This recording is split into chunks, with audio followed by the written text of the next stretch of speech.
And I also want to ask our next guest about the Charlotte Hornets. He is basketball savant, my friend Konata Edwards, at Not of the Scribe on Twitter. Sir, first of all, congratulations, Dad. Good for you. Good for you. So I know you have a lot of other things on your mind right now. Appreciate you carving out some time because, they don't feed themselves at this age. Let's no, but Adam, here's the best part about this. Okay. Again, if you set up the bottle right and you do everything right, you can watch these games and you're not moving because you're not waking the kid. Right. So therefore, I've had nothing. Like, I haven't been able to take my notes like I'd like to, but have I watched a lot of basketball in the last 3 weeks? Of course. You're volunteering for the midnight feeding. I know. You get a chance to watch LeBron come on the court. All right, it's all great. I want to start with the NBA. I want to start with the Hornets. I saw, and I know you commented on this, so this is it allows me to start here. I think it was Brian Windhurst from ESPN floated the idea that Ja Morant, who needs a change of scenery, would be a great trade in exchange for LaMelo Ball. I don't know that anybody right now really wants to trade for Ja Morant. He is the ultimate wild card. You would have to be willing to just get nothing in return for what you are giving up to trade for Ja Morant, because I think that exists if you are bringing him in. What are your thoughts? Forget about Morant, but what are your thoughts on LaMelo Ball and his future with the Hornets? I think we're way premature in writing the epitaph to his career here. I don't see this way out that everyone wants us to talk about seeing. The man's played 114 games since 2021. And you're paying him $40 million. So I'm not super sure any ownership group is willingly signing up for that in the era of 2 luxury tax bans that prohibit any other roster building around it. So I think we're a little premature to this. And the report that came out, like the Kelly Eichel report, who I believe is very sourced. I've had conversations with Kelly before. I believe that he got this from somewhere legitimate. But the biggest thing out of that report wasn't the fact that LaMelo wanted out. It's that the Hornets aren't necessarily sure about him. That's the story. Wow. And I think that story got buried underneath the headline, the pomp, and the circumstances, is that I think the Hornets, if they got the right deal, would deal him. The problem is you're not going to get anything close to worth the value. And to answer your question about Ja Morant, I don't see the point in trading for a guy, and specifically trading LaMelo Ball for a guy that plays similar games and likes to play with guns on Instagram. And you're bringing him and his stage dad closer to home. What about that sounds like a good idea? Because I have yet to say any of that really sounds like a good idea. The thing about, and I don't want to spend a lot of time on Ja. I'd like to think that at some point there's going to be an epiphany that he's going to have and realize the talent that he's got. And I don't think he's as good, but there's an Iverson quality about him, and I'm not sure that it doesn't look like it matters to him as much as I know it mattered to Iverson. And and if it ever matters to him as much as it mattered to Iverson, I think we could be talking about a generational talent. But I don't know that I would be willing to take on that risk if I were another organization. The Ball thing, I think, is just about availability, right? It is, really, because the thing that I really do want people to start combating is that this unserious tag that he has. LaMelo Ball is very serious. The problem is, like most 20-year-olds, attention to detail and more importantly, like you said, the availability. It's 114 games since 2021. Right. Like, that's the crux of it. Outside of that, the man averaged 20 points and had an insane usage amount for a team that really was bereft of talent once Brandon Miller went down. I personally don't understand why we're going here and we're doing all of this outside of the fact that maybe someone in the building is tired of dealing with the unavailability, the ankle thing, which, who knows, that might have been the product or the last stain of the Jordan administration, in which they didn't have proper medical staffs, and then also LaMelo, being young, didn't really take care of his body properly because there weren't proper vets around him. A lot of this stinks, and I'm pretty sure that we're nowhere close to the conclusion of this story. Konata Edwards, at Not of the Scribe on Twitter, basketball savant, joining us here on the Adam Gold Show. So is it a Powerball lottery, or is it the top prize in a scratch-off lottery, the big payout with Con Knipple? I think he's better than scratch-off. I'm not sure it's Powerball.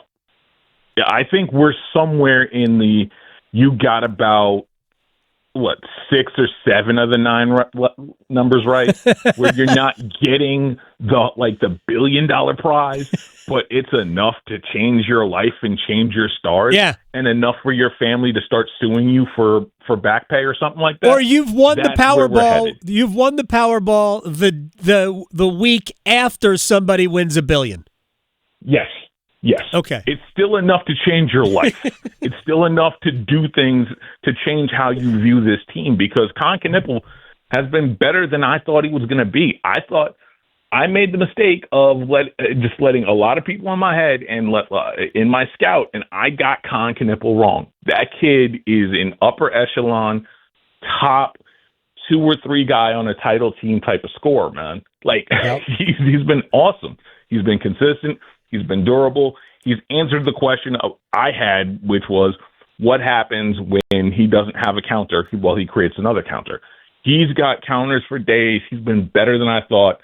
And people, he's been the most consistent performer on the Charlotte Hornets this year. I can't say he's been the best player yet. I can't say that. LaMelo, when healthy, has been better, but the margins are very, very thin at this point. And wouldn't it be great, and I realize that maybe this will never happen, but wouldn't it be great if we could see for 10 games their best players all operational, right? Miller, Knipple, Ball, whoever those best players are, it would be, I don't know that that's ever going to happen. Well, hold on now. Right. Hold on, because Brandon Miller may be coming back Saturday. Okay. So we may see that. We may get just 10 games to get this before someone else goes down. Right. But we may, in fact, actually see this go down. So I wouldn't say, it's not possible. It's not going to – is it likely? Probably not. But there is a chance. There is a chance that we may see this. So you say there's a chance. Yes, I am saying there's a chance. I really do believe that this team can't fully move on from anything until they understand what they have and what they don't. And if they don't, and I would say this, there is a deadline to that. If you don't know what you have in any of these guys outside of Con Knipple, because you have years of roster control, then maybe you start to try and move on this summer. All right. Well, we're going to circle back to this topic once we've seen these guys play together. All right. Now, I want to start with the main event time. We spent a good time on the Hornets. I'm intrigued by the Hornets. What is it? Bill Simmons said he's his favorite team to watch on League Pass. That's what Bill Simmons said. I'm not a listener to the Ringer podcast. So I want to know because I trust your opinion of all basketball at every level.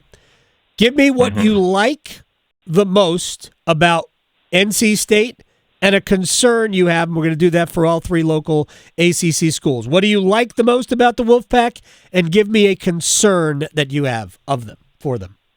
The Wolfpack have that dog in them, and I hate to use a cliche, but they have some dogs. And Terrence Arsenault hasn't even started playing for them. Right. They will get down, get in your shorts.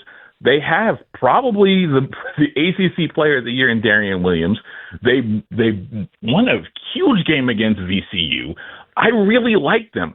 The question I have with them, honestly, is depth. Like, what happens if Abel doesn't have a really good night? Because, again, I believe in Matthew Abel. I think Matthew Abel might be a first-rounder this year. Yeah. I just wonder what's that 7th, 8th, 9th guy that you know you're going to need headed into January, February. Like, depth is my only concern with them, but for the most part, I think they're very good. Yeah. I think their ceiling, unfortunately, is maybe 2 or 3 because I think Louisville's better. And I love Duke, and I think Duke is going to be Duke, and I'm going to put Duke at the top until I'm proven otherwise, honestly. Somebody asked me at the beginning of the season who I thought would finish in the top 3, rank the 3 ACC teams, and I put NC State at number 1. All right, to North Carolina. What do you like? What are your concerns? This is the easiest one because I love Caleb Wilson. Yes. Caleb Wilson. Everybody I love does. Caleb Wilson. Right. Like, he's the easy answer to this because, like, the easy answer is Caleb Wilson. The really easy answer is their front court because Vesar's been really, really good. As again, along with Wilson, I think the big man is back in Chapel Hill. If we're going to talk about what I don't like, it's the coach. Oh, and wow. Also, I don't like the fact that Seth Trimble is going to be missing multiple months with a freakish injury. I don't like that. But, like, and I think I texted this to you after the Champions Classic, where if Hubert doesn't win at least one of these games against Duke, like, you might have justification to dismiss him. Like, because of the weakness that we'll get into with Duke that I don't like. I don't trust, like, North Carolina has the ability to win the rebounding battle. Yeah. They have an ability to defend the rim very, very well. It's on the coaching staff and some of the players to make sure that that advantage is emphasized for 40 minutes at a time. I have my concerns that there are going to be certain matchups where they're going to forget about that. And that comes down to coaching for me. I don't trust the coaching, and Trimble not being there, not having your best perimeter defender is a massive concern for me going forward. Yeah, I think Trimble will be back before the games really start to matter, so maybe this will be good. I love Bogovac as well, and maybe it'll give some of the other guys some opportunity to kind of spread their wings a little bit, but they're going to miss Trimble's leadership as much as anything over the next month and a half or so. My concern is that they don't really have a point guard at UNC. Yeah. We'll find out. Yeah. I mean, I could be wrong, but I'm not sure they've really had a point guard the last few years anyway that was good enough. Cadeau was... Touche. Because RJ Davis was much more combo than actual point guard. It was a scorer. And Elliot Cadeau technically, but again, Elliot Cadeau was a liability. Yeah, he was. He was a liability on defense.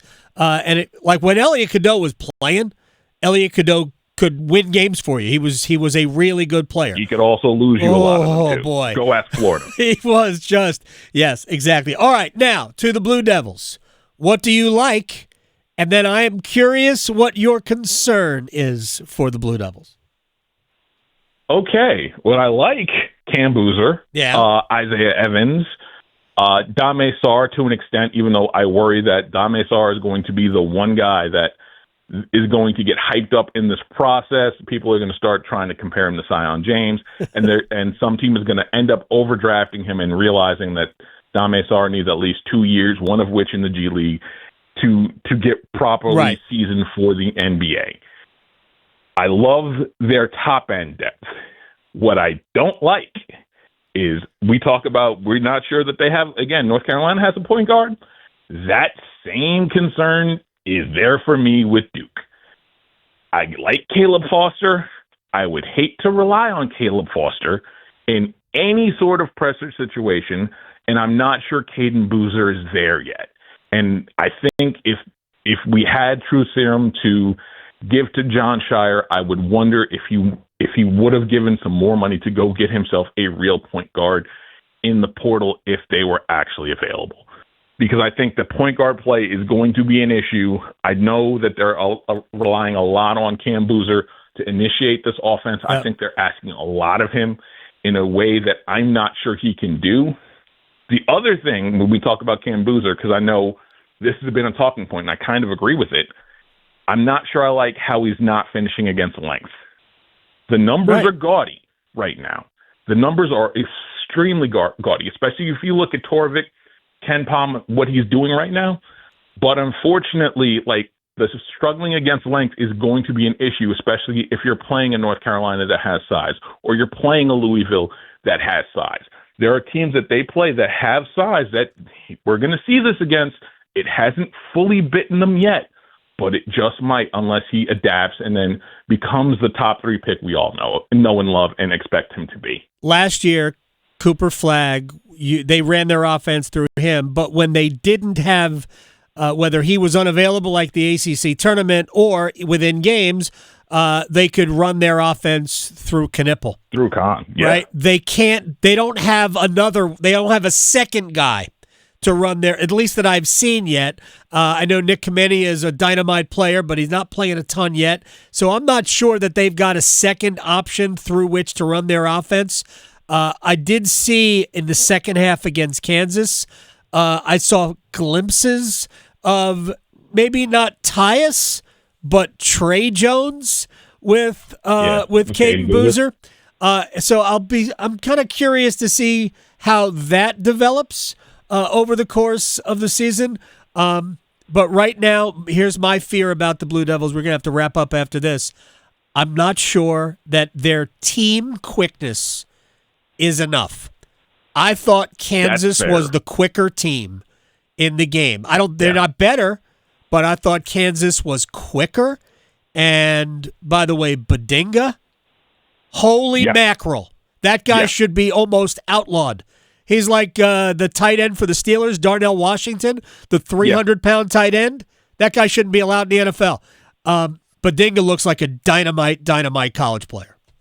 I'm surprised Badunga came back. Badunga. I'm surprised Flory came. Yeah, I'm surprised Flory came back.